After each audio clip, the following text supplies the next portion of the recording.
surreptitiously. For Kindred and the surrounding area, Toni was pretty hot stuff.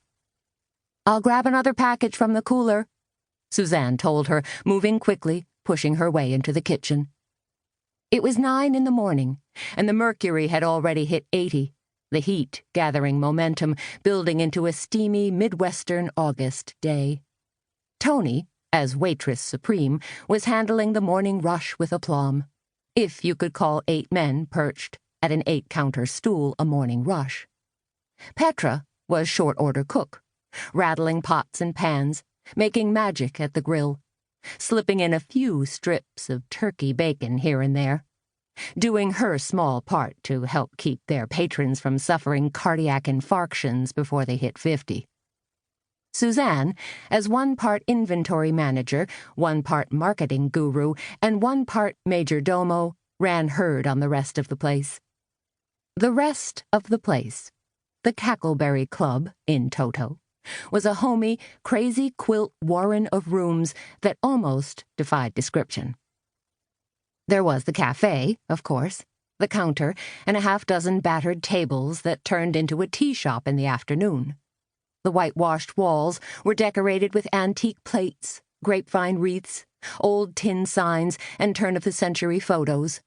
Vintage hats hung from pegs. Wooden shelves were jammed with ceramic chickens and 40s-era salt and pepper shakers. The small book nook across the hall carried CDs and boasted a fairly decent children's section. Toni led the book club on Tuesday nights. Their first few meetings had started out academic and scholarly, the women discussing writers such as Jane Austen and Charlotte Bronte. But after someone brought along a jug of wine and everyone had a glass or two of sweet, jammy Shiraz, the women pretty much admitted that bodice-busting romances were really top of mind.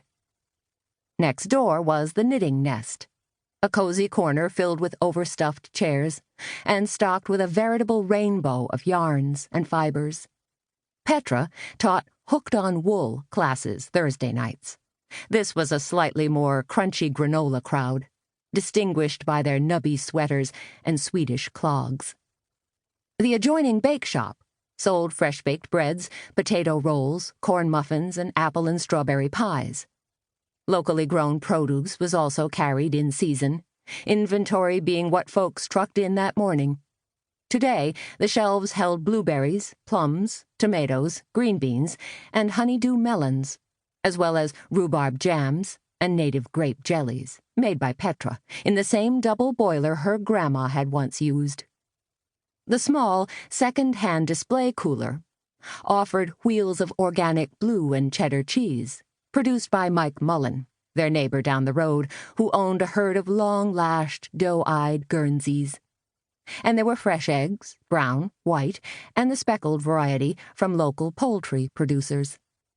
Eggs were the morning specialty at the cafe. Puffy, golden omelets, bursting with sautéed mushrooms and molten with pungent Gruyere cheese. Monte Cristo eggs Benedict served with a sidecar of sour cream and strawberry jam.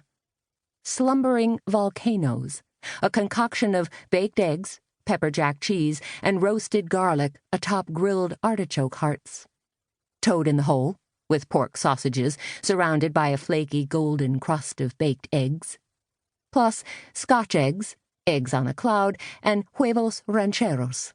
Hence the name, of course, the Cackleberry Club. Suzanne wasn't surprised when, at 9:30 that morning, Bobby Waite came ambling in. Bobby was Kindred's most popular attorney, a nice enough fellow who always had his polo shirt tucked neatly into his khaki slacks and wore well-buffed Cordovan leather loafers. As Suzanne's lawyer, Bobby had been a gentle guiding force through the myriad death certificates, probate red tape, and other documents that the banks, courts, and Social Security Administration had required. "Got a few more papers for you to sign," Bobby told her. He slid onto a just-vacated stool and shoved the documents across the counter. "More government stuff? They sure love to poke their nose in a person's business," said Suzanne, fumbling for the pen tucked into her jacket pocket. Finding